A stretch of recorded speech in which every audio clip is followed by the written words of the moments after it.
Hi, this is Paul Burkoven with Elk Spring Education, your place for real estate and financial know-how. And today we're doing an Elk Spring tidbit on the homeownership process, and in particular, where cash can come from that's going into the purchase of a home. You know, a lot of folks, for various reasons, want to reduce the cash that's needed to get into homeownership and have flexibility in where that money can come from. And you know, there are many ways of reducing cash needed, between choosing low money down programs, choosing low closing cost programs, choosing programs where the lender pays you, financing closing costs through a seller credit. You know, there's all these kind of things that can be done. But at the end of the day, in most cases, some money is needed for purchasing a home because there's some amount for closing costs or prepaids or down payment or all three.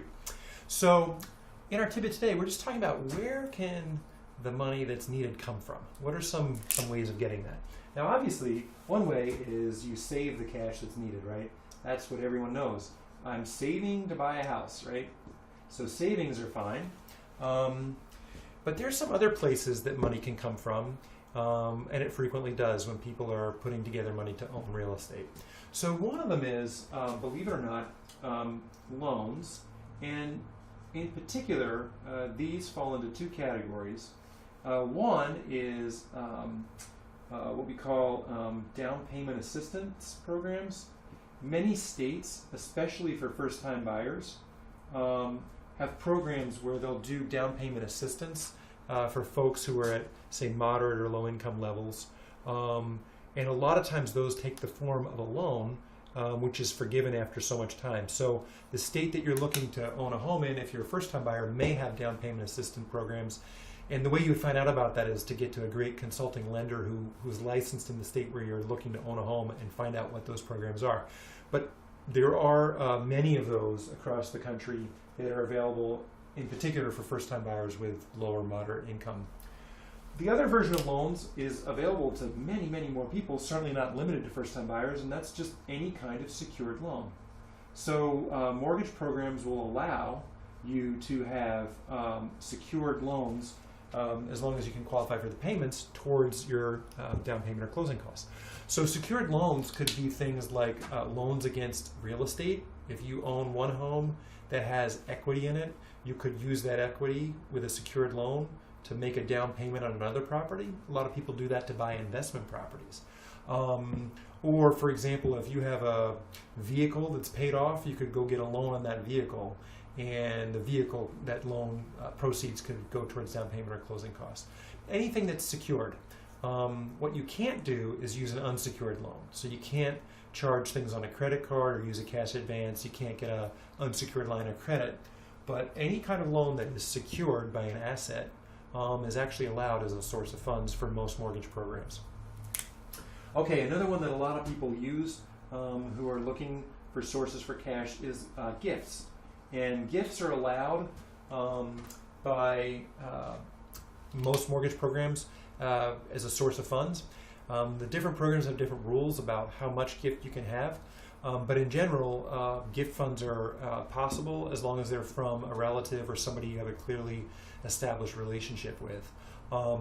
And so many people use the gift funds for getting into real estate.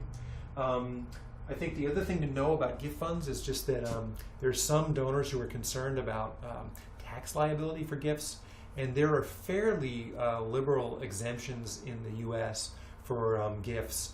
And this would be something to check out with the CPA, but usually there's plenty of exemption for the amount of gift that would be given as part of a real estate transaction.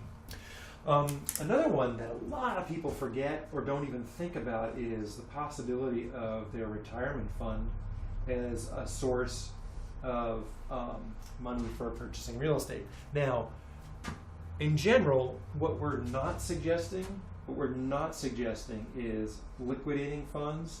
So it's not pulling money out. We're not talking about doing that. But with that said, this would be something that you would talk to your financial planner about, right? To see what's smart. For some folks, liquidation of a small retirement account, if they're earlier in their careers and the account's not being added to, may be an okay thing, right? And sometimes that's okay. But liquidating an account, before you're of retirement age carries penalties with it usually, and there's some tax liability too. So that would be something that you would want to do with the advice of a financial professional, who could let you know if that's a smart thing in your case.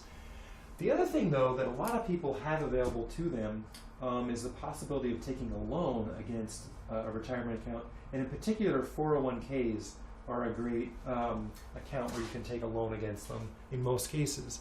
The reason a loan can be advantageous is that when you take a loan, it's not a liquidation, so there's no penalty for doing it. There's no tax liability because you're not actually liquidating money from the account, you're just borrowing against it. And the cool thing about it is when you pay the loan back, you're paying it to yourself. So the interest on that loan, you're paying to yourself. It's a pretty cool thing that can be done.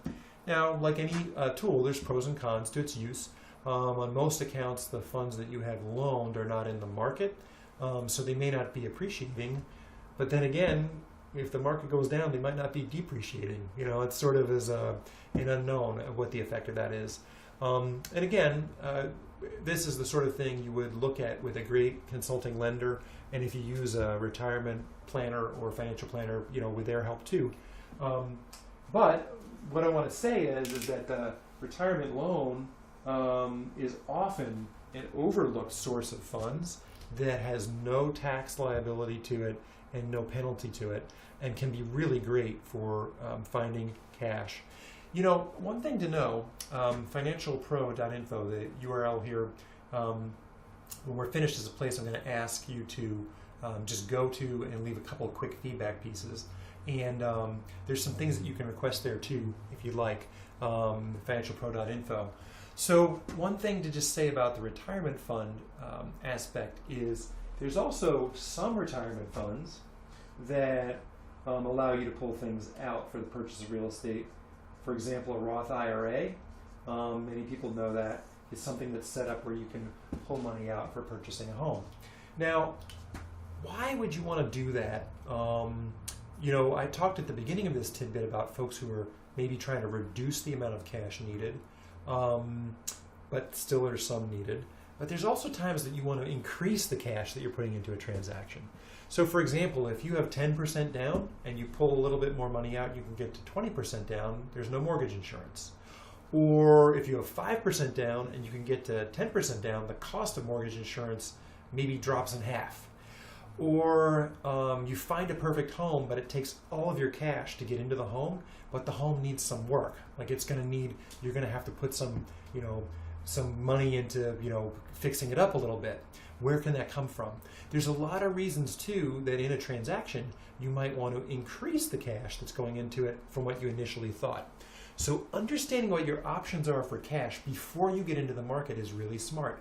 Like it's a strategic thing you want to do before you go out and look at homes, because it gives you the most knowledge of what your options are, right? And it's part of why we're doing this tidbit on that.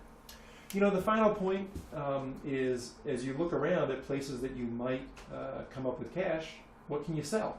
What kind of things do you have in your life that you don't necessarily need anymore that you could sell? Harleys are probably not on that list, but other than that, there are maybe things that you could sell, say on eBay. So financialpro.info. A couple moments there for 2 quick feedbacks. There's some cool things that you can request there. Financialpro.info. Please take a moment there. That's our tidbit. Thank you.